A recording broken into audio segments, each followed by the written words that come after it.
हाम्रो देशको उच्च हिमाली भूभागमा चाँडै नै अमेरिकी सेनाले आफ्नो क्याम्प खडा गरेर परेड खेल्दैछ। अमेरिकी सेनालाई औपचारिक रूपमा एसपीपी परियोजनामा सम्झौता गरेर नेपालको राष्ट्रघाती प्रधानमन्त्रीले नेपाल ल्याउँदैछन्। तपाईलाई यो कुरा सुन्दाखेरि अचम्म लाग्ला, यस्तो कसरी हुन सक्छ भनेर।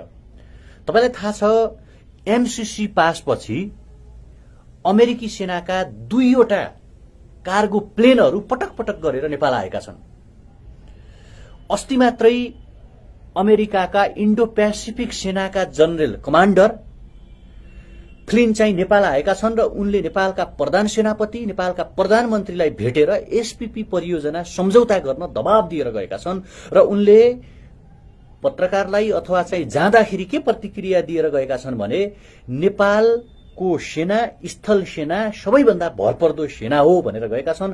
उनले नेपालका विभिन्न आर्मी क्याम्पको भ्रमण गरेका छन् र नेपालको उच्च भूभागको पनि अध्ययन गरेर गएका छन् र नेपालको सुरक्षा रणनीतिमा नेपालमा एमसीसी पासपछि अब औपचारिक रूपमा अमेरिकी सेनालाई क्याम्प खडा गरेर नेपालको उच्च हिमाली भूभागमा राख्ने राष्ट्रघाती कदम गराउन गइरहेका छन् हाम्रो देशका प्रधानमन्त्री। तपाई हामीले बुझ्न आवश्यक छ कि एसपीपी परियोजना के हो अथवा एसपीपी के हो।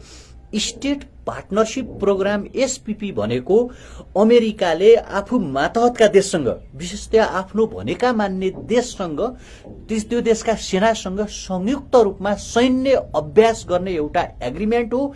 यसलाई चाहिँ सन् 2011 मा इन्डो पेसिफिक स्ट्राटेजीमा रहने गरी पहिलोचोटि नेपाललाई त्यो प्रस्ताव पेश गरिएको थियो।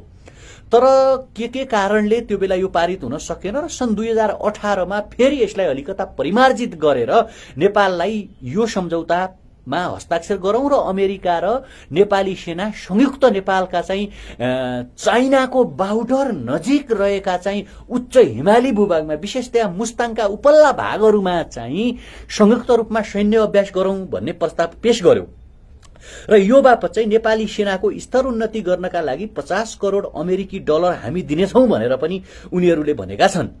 अब यो हेरिसकेपछि स्टेट पार्टनरशिप प्रोग्राम सुन्दाखेरि त अमेरिकाले 50 करोड डलर दिने, नेपालको सेनालाई ट्रेनिङ दिने, तालिम दिने भन्ने कुरा सुनिएला।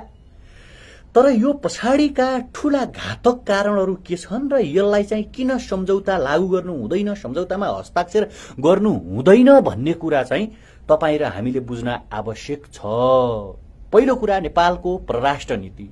हाम्रो देश नेपाल असंलग्न परराष्ट्र नीति मान्दछ अथवा नन एलायन्स पोलिसी मान्दछ कि कुनै पनि देशका सैन्य गतिविधिसँग हाम्रो देश सहभागिता हुने छैन, हाम्रो देशको सहभागिता रहने छैन भन्ने हाम्रो विदेश नीति हो। एसपीपी परियोजनामा सम्झौता गर्न खोजेर, हस्ताक्षर गर्न खोजेर महाकाली बेच्ने र एमसीसी परियोजना ल्याउने शेरबहादुर देउवाले फेरि अर्को ठूलो राष्ट्रघात गर्न खोजिरहेका छन्। यी चार्ल्स ए फ्लाइन तीनै पात्र हुन् जो इन्डो पेसिफिक सैन्यका कमान्डर हुन् भने तत्कालीन अमेरिकी राष्ट्रपति डोनाल्ड ट्रम्पका सुरक्षा सल्लाहकार पनि हुन्। उनी भारत भ्रमणमा थिए, नेपाल आउनुभन्दा अगाडि ठ्याक्कै उनी भारत भ्रमणमा थिए। त्यहाँ उनले चाइना विरुद्ध आक्रामक अभिव्यक्ति दिएको देख्न सकिन्छ। र अब अर्को कुरा, प्रधानमन्त्री पत्नी आर्जु राणा पनि यो सम्झौता पारित गर्नका लागि एक्टिभ भएर लागेको देख्न सकिन्छ। उनले भारत भ्रमण गरेकी छिन्, त्यहाँ उनले भारतका विभिन्न भाजपाका नेताहरूसँग भेटेकी छिन् भने भर्खर मात्रै विदेश सचिवमा नियुक्त गरिएका विनय मोहन क्वात्रासँग पनि उनले भेटवार्ता गरेको देख्न सकिन्छ। र यो सबै कुराले गर्दाखेरि तपाई हामी के देख्न खोजिरहेका छौं अथवा के आँखा अगाडि देखिरहेका छौं भने नेपाललाई जबरजस्त तरिकाले अफगानिस्तान अथवा चाहिँ युक्रेनको बाटोमा लैजाने तयारी गरिरहेको अमेरिका र नेपालको प्रधानमन्त्रीले देख्न सकिन्छ। नेपालको सुरक्षा रणनीतिलाई बलियो बनाउने कुराको पनि किन विरोध गर्ने भन्ने कुरा तपाईहरुलाई लाग्ला। एउटा ठग हुन्छ, त्यो ठगले म ठग हुँ कहिल्यै पनि भन्दैन। तपाई हामी धेरै युवाहरूलाई चाहिँ जस्तो वैदेशिक रोजगारमा पठाउने कुराबाट सुरु गरौं। उनीहरूले के कुरा गर्छन् भने फलानो देश राम्रो छ, त्यहाँ यस्तो यस्तो कम्पनी छ, त्यहाँ यति यति रुपैयाँ कमाई हुन्छ, तपाई त्यहाँ जानुभयो भने तपाईलाई फाइदा हुन्छ भनेर उसले हामीलाई ललिपप देखाउँछ र हामी लोभिएर हाम्रो पासपोर्ट ऋण काटेर पैसा त्यहाँ बुझाउँछौं र लास्टमा हामी ठगिन्छौं। युक्रेन र अफगानिस्तानको सेनाको अवस्था हेरौं। अफगानिस्तानमा अमेरिका प्रवेश गर्न खोज्दाखेरि उसले के भनेको थियो भने हामी अफगानी सेनालाई तालिम दिनेछौं, अफगानी सेनासँग संयुक्त अभ्यास गर्नेछौं, अफगान सेनालाई चाहिँ हामी टेररिज्मसँग लड्न सक्ने बनाउनेछौं भनेर अमेरिकाले भनेको देखिन्छ र कालान्तरमा अफगानिस्तानको के हालत गर्यो त्यो तपाईँ हामीलाई राम्रोसँग थाहा छ। ठीक यही तरिका आज युक्रेनमा भइरहेको छ। युक्रेनमा जब राष्ट्रपति जेलेन्स्की युक्रेनको राष्ट्रपति भएर आए, उनी राजनीतिक रूपमा अलिक कमजोर थिए तर कलाकारी ब्याकग्राउन्डबाट निकै राष्ट्रियताका कुरा गरेर आउनुभएको थियो र अमेरिकाले के प्रस्ताव लग्यो भने किन तपाईले चाहिँ रसियाको दबाव सहनी होइन, आउनुहोस् हामी तपाईँ र हामी सैन्य अभ्यास गरौं, तपाईलाई नेटोमा पनि लग्छौं, तपाईलाई हामी आवश्यक हतियार पनि दिन्छौं भनेर युक्रेनलाई पहिला उचाले र जुन कुरा रसियालाई मन परेन, कालान्तरमा रसिया र युक्रेन बीच युद्ध भयो र अस्ति मात्रै युक्रेनी राष्ट्रपति जेलेन्स्कीले एउटा स्टेटमेन्ट जारी गर्नुभयो। त्यो स्टेटमेन्ट के थियो भने अमेरिकाले हामीलाई धोका दियो तर हामी अन्तिम समयसम्म रसियाका विरुद्धमा लड्नेछौं भनेर उनले त्यो स्टेटमेन्ट दिएको देखिन्छ। अब ठीक त्यही तरिकाले पहिला नेपालको आर्थिक विकास गर्नेछौं भनेर एमसीसी पास गरियो, यो गलत हो है भन्दा पनि अब चाहिँ नेपालको सैन्य रणनीति विकास गर्नेछौं, नेपालको सेनालाई हामी चाहिँ तालिम दिनेछौं भन्ने बहानामा नेपालको विदेश नीतिका विरुद्धमा रहेको चाहिँ एसपीपी परियोजना लागू गर्न खोज्दैछन्। यो चाहिँ सरासर गलत छ हैन। यति हुँदै पनि तपाईहरुलाई के लाग्ला भने यिनीहरु मात्रै किन बोल्छन्, जब हामी हाम्रो आँखा अगाडि हाम्रो देशको शिर रहेको उच्च हिमाली भूभागमा कोही विदेशी सेना आएर आफ्नो क्याम्प राखेर परेड खेल्दछ, कोही विदेशी सेनाको एउटा सामान्य जर्नेल आएर हाम्रो देशको प्रधानमन्त्री र प्रधान सेनापतिलाई यो धम्की दिएर जान्छ कि तिमीहरूले छिटो भन्दा छिटो एसपीपी परियोजनामा सम्झौता गर, पारित गर, यो चाहिँ सरासर गलत छ। यो हामी सहन सक्दैनौं। यो नेपालको निकट भविष्य र नेपालको फ्युचरका लागि पनि फाइदाजनक छैन।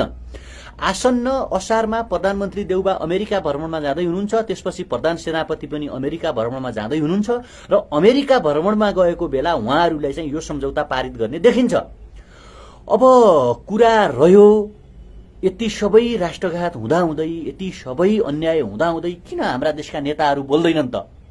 महाकाली सन्धि हुँदाखेरि पनि ललिपप फ्याँकिएको थियो, नेपाललाई धेरै फाइदा हुनेछ। त्यसैगरी लिपुलेख लिम्पियाधुरा कालापानी बेचियो र अहिले अर्को एउटा राष्ट्रघाती सम्झौता जबरजस्त तरिकाले पारित गर्न खोजिँदैछ। त्यो खेदजनक छ, त्यो आपत्तिजनक छ। र अहिले म प्रश्न गर्न चाहन्छु, संसदमा छाती पिटेर कुर्लिने गगन थापाहरू कुन दुलोमा लुकेका छन्? कहाँ छन् तिनीहरू? मेरो नागरिकता खोसियोस्, मलाई चारपाटा मोडियोस्, यदि अमेरिकी सेनाले यस्तो केही धम्की दिन्छ आउँछ भने मलाई थानकोट लखेटियोस् भन्थे नि।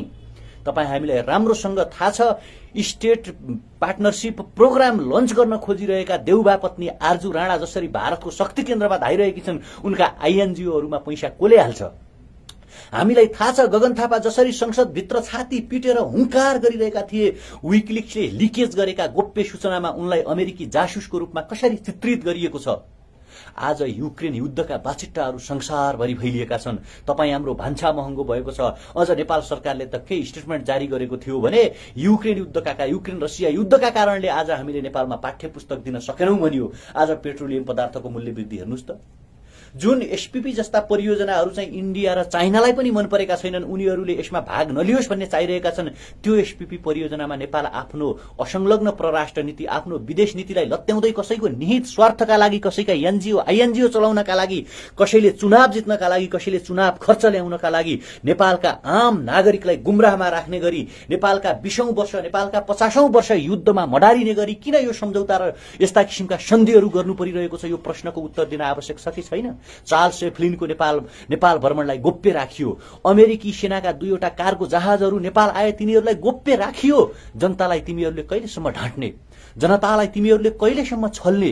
जनतालाई कहिलेसम्म गुमराहमा राख्ने? लिपुलेख लिम्पियाधुरा कालापानी आँखै अगाडि गुम्यो, महाकाली सन्धि आँखै अगाडि भयो, त्यो गुम्यो। आज एमसीसी का नाममा चाहिँ जनतालाई आर्थिक विकासका नाममा चाहिँ भ्रम फालियो।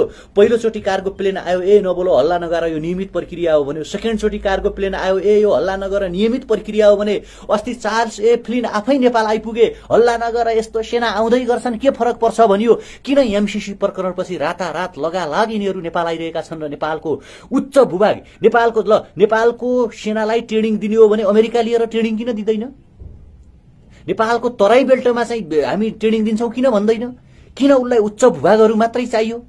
त्यसकारण जुन राष्ट्रघाती सन्धि, जुन राष्ट्रघाती सम्झौता, जुन राष्ट्रघाती चाहिँ एउटा सम्झौता अर्को गर्न खोजिरहेका छन्, यो खेदजनक छ। प्रधानमन्त्री राष्ट्रघाती शेरबहादुर देउबाले एसपीपी परियोजनामा औपचारिक सम्झौता गरेर अमेरिकी सेनालाई नेपाली माटोमा परेड खेल्ने क्याम्प खडा गर्ने औपचारिक बाटो जसरी खोलिरहेका छन्, यसले कालान्तरमा नेपाललाई चाहिँ युक्रेनी बाटोमा लैजानेछ, नेपाललाई अस्थिर बनाउनेछ र नेपालका आम नागरिकहरूलाई पीडा बोध गराउनेछ। यसको तपाईँ हामी समयमै खबरदारी गरौं, विरोध गरौं। धन्यवाद।